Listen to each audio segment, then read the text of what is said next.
Hi everybody, I'm Mike Garska with SuccessToolChest.com and FindAMentor.com. Welcome to this week's Help Me Communicate, where I help you become a better communicator. This week, I'm going to talk about how to develop and access empathy.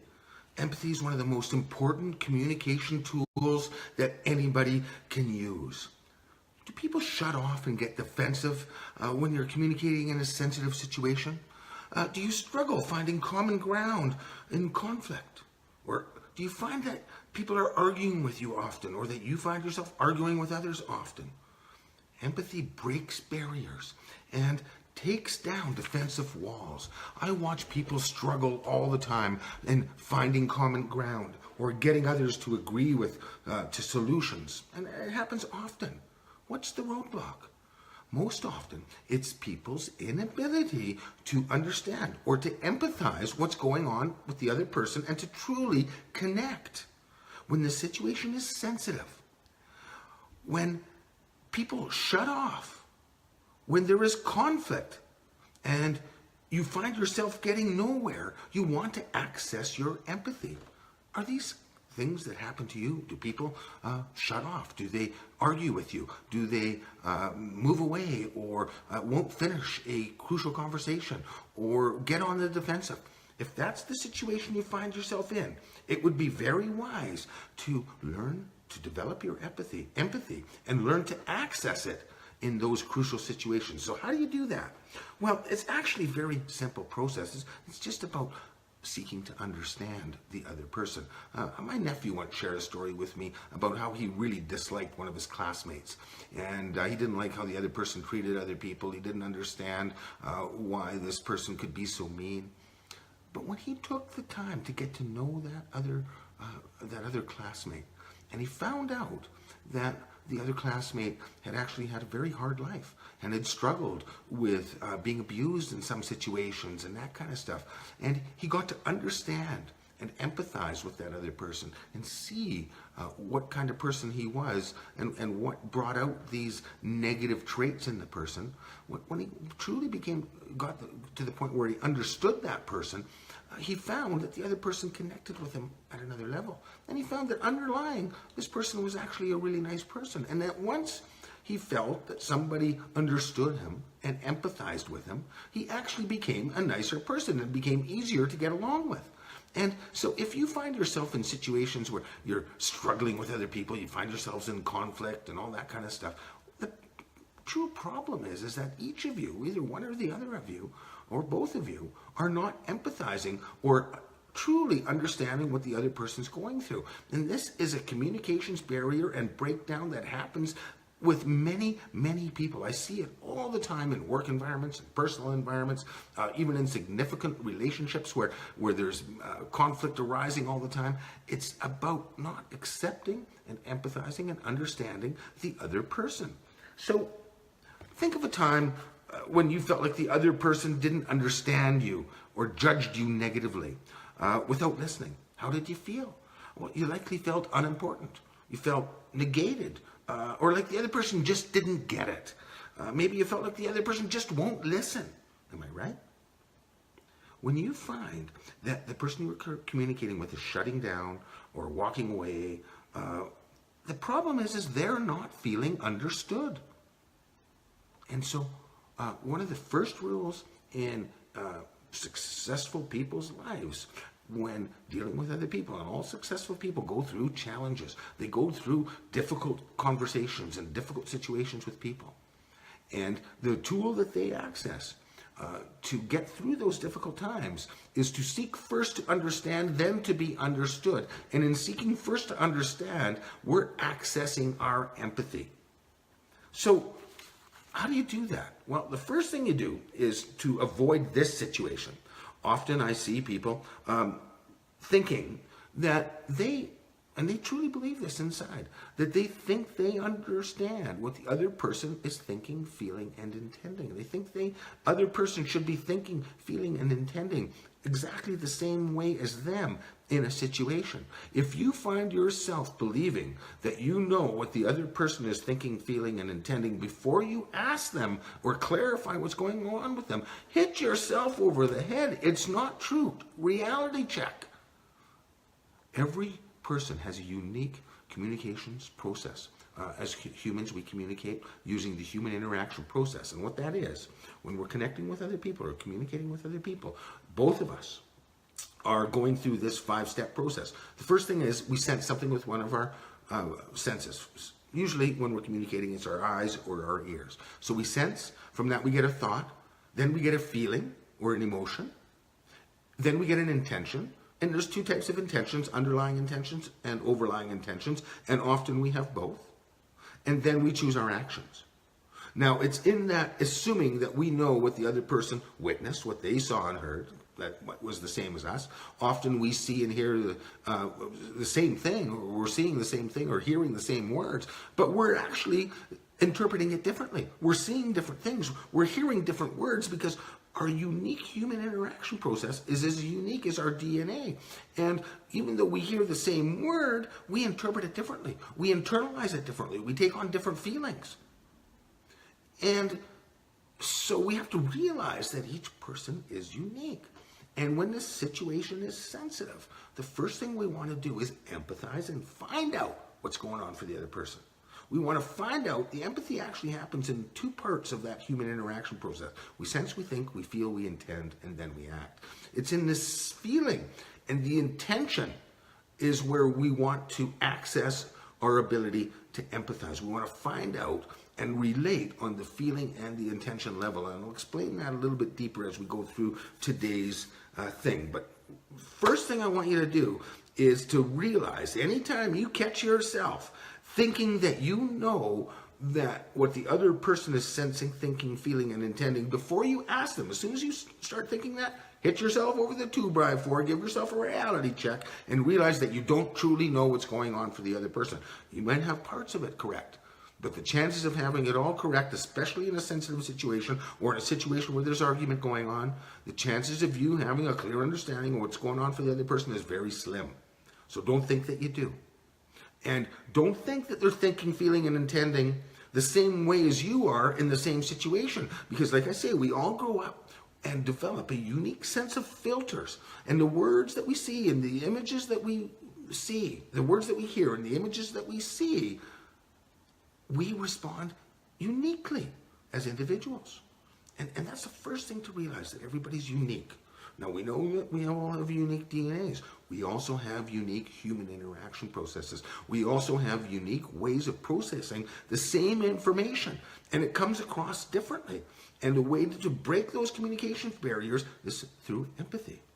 So realize that everybody's unique, and then ask what's going on for them, and approach the situation the right way. What are the right questions, and how do we ask those questions, and what way do we do that? Well, follow these 6 steps. First thing you do is ask, what did you hear and see? Okay, and now let's just get clear. Even though we witnessed the same thing, we maybe heard the same words or saw the same actions, remember that our unique filters, our unique belief systems allow us to interpret each situation uniquely. So let's find out, what words did you see or hear, and what images did you see? Let me know that.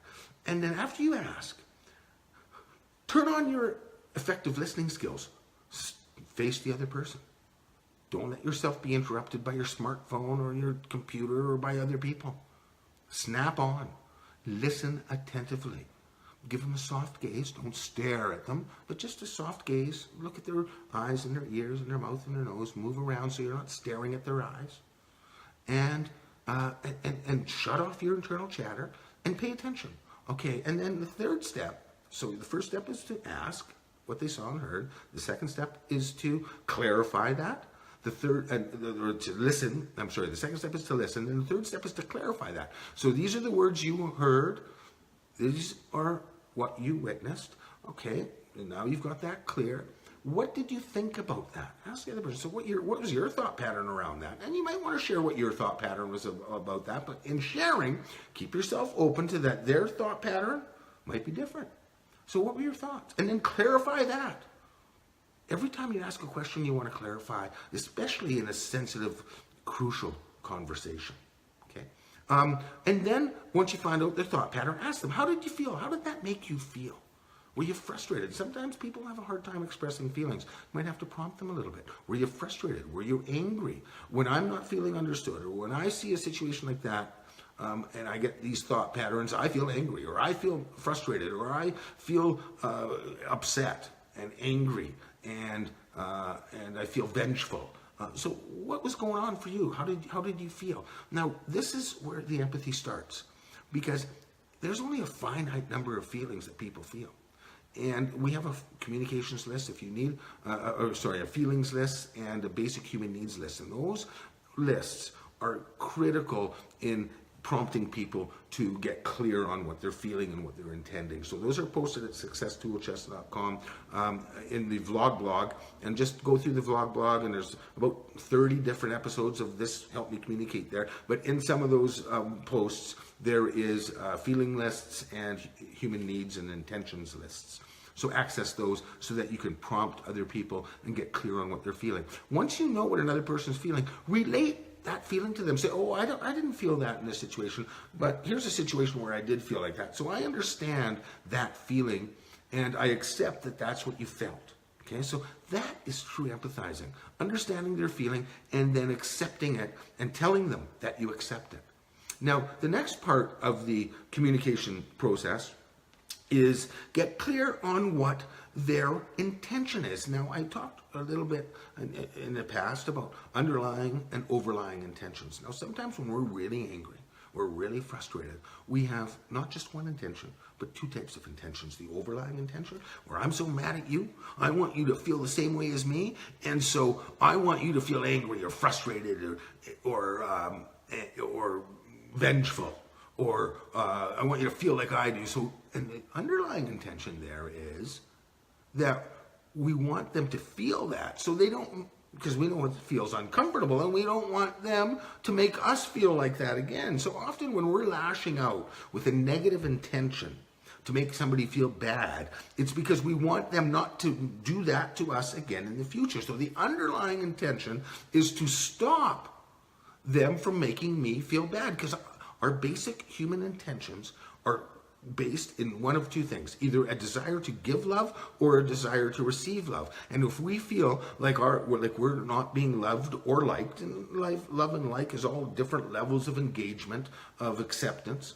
If we're feeling like we're not being accepted or liked or loved, depending on the relationship, how deep that love goes, then we get defensive, we get angry. If we feel like our love is being blocked or not accepted, we get defensive and we get angry. And that's where the overlying intentions come in. So what we want you to do is find out the underlying intention, that this person doesn't want to be treated that way, or this person wants to do this good thing, and this situation is blocking him or her from doing that good thing, then they're going to lash out. So find out that underlying intention. And when you do that, you will begin to experience that they open up, that you can find common ground. We find common ground easiest in understanding and seeking to understand the emotional part of the process that a person's going to, and the intentional part of that human interaction process. So get clear on their underlying intention. Every human interaction process is unique. Every human's intentions are basically good. The underlying intentions are basically good. Realize that. So, the 6 steps to getting in touch and accessing your empathy is asking the other person what they saw and they heard. Then listen to them. That's number 2. Then clarify is number 3. Okay?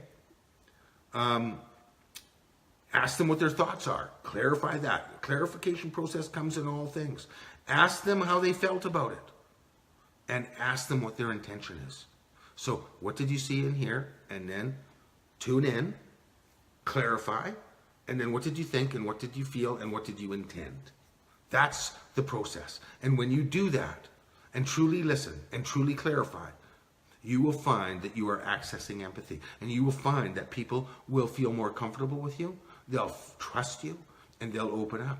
And as you get to build this process into your communications habits, you begin to develop that habit that every time you're communicating with somebody, you seek first to understand, then to be understood. You will naturally be accessing your empathy, and people will naturally feel open and less defensive and quit putting barriers up. And when you notice that the barriers are going up and you go back into the seeking to understand process, you'll find that those barriers come down. So seek first to understand, then to be understood. Ask people about their hip. Tune in, clarify, and listen. And clarify. And then you will become a great communicator. I hope you enjoyed today's Help Me Communicate. You go out and make it an awesome day. Don't forget to like our Facebook page here. Don't forget to check out the vlog blog at successtoolchest.com to understand more about the human interaction process. Download the video or the PDF for free, and we give you a clear explanation of what that human interaction process is and how to understand it and use it to your benefit. Don't forget to check out the Contact Communications program at successtoolchest.com, where we help you understand that whole process of communicating and how to take advantage of that process in conflict situations, how to get through conflict situations with much more ease, what the right words to choose are, what the wrong words to choose are, how to actively listen, how to reflectively listen, how to find common ground. We do all that in the Contact Communications program. Go out and make it an awesome day. Thank you for joining me, and we'll see you next time. Bye for now.